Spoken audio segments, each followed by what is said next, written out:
Timnas Indonesia U17 gagal melaju ke putaran final Piala Asia U17 2023 setelah kalah 1-5 dari Malaysia pada laga pamungkas Grup B kualifikasi Piala Asia U17 2023, Minggu, tanggal 9 Oktober tahun 2022.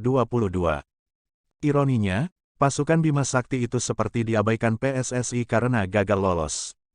Sampai Senin, tanggal 10 Oktober tahun 2022, sore atau 17 jam setelah Timnas Indonesia U17 gagal lolos ke putaran final Piala Asia U17 2022, PSSI mendadak hilang. Tak ada komentar, dukungan, atau kata-kata penyemangat dari keterupurakan sedikitpun untuk Arhan Kakak dan kawan-kawan. Situasi yang berbeda justru akan terjadi andai Timnas Indonesia U17 lolos. PSSI melalui situs resminya gerak cepat memberikan ucapan selamat dari Ketua Umum, Muhammad Iryawan. Bahkan, lebih cepat dari komentar sang pelatih. Pola seperti itu memang lumrah terjadi di situs resmi PSSI. Bila Timnas Indonesia, di kelompok usia manapun meraih kemenangan, komentar Muhammad Iryawan selalu menjadi yang terdepan. Adapun bila Timnas Indonesia meraih hasil negatif, PSSI seakan mengulur komentar terkait kegagalan.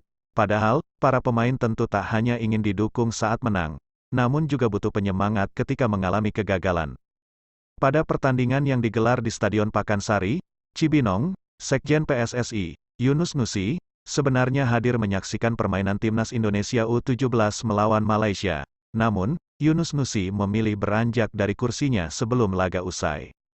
Padahal, ketika itu di tribune VIP masih ada Presiden Federasi Sepak Bola Malaysia, FAM, Datuk Hamidin Amin. Beda dengan Yunus Nusi, Datuk Hamidin Amin memilih bertahan sampai akhir pertandingan.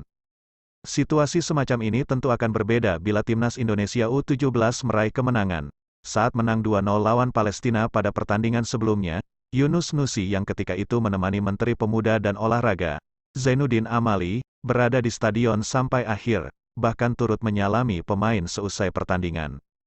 Masih ingat dalam ingatan saat Timnas Indonesia U16 meraih gelar juara Piala AFF U16 2022 pada Agustus lalu, Ketua Umum PSSI, Muhammad Iryawan, hingga Menteri Pemuda dan Olahraga, Zainuddin Amali, terlihat maju duluan. Keduanya terlihat yang mengangkat trofi gelar juara. Adapun pelatih Bima Sakti, sosok yang paling berjasa, justru dengan rendah hati memilih minggir dari panggung utama. Ketika itu, sikap Iryawan dan Zainuddin menuai protes keras dari masyarakat di media sosial. Namun, pelatih Bima Sakti meredakan tensi dengan menyebut kehadiran Ketum PSSI dan Menpora di panggung karena atas permintaannya. Saya minta bersama Iqbal untuk mengundang Ketua PSSI dan Pak Menpora. Bahkan orang AFF juga ikut menyuruh. Kemudian kita angkat bersama-sama perwakilan dari pemerintah dan PSSI. Jadi yang minta saya dan Iqbal, boleh tanya sama pemain, ucap Bima Sakti.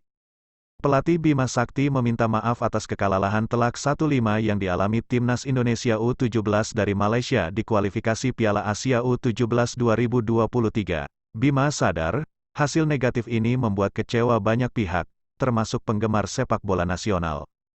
Saya menyampaikan mohon maaf kepada semua pecinta sepak bola Indonesia atas hasil yang tidak memuaskan ini. Kecewa, sedih, pasti, kata Bima Sakti. Saya bilang ke pemain agar bisa mengambil pelajaran dan pengalaman dari turnamen ini untuk mereka ke depan. Karir mereka masih panjang. Ini tanggung jawab saya sebagai pelatih, tegas Bima Sakti.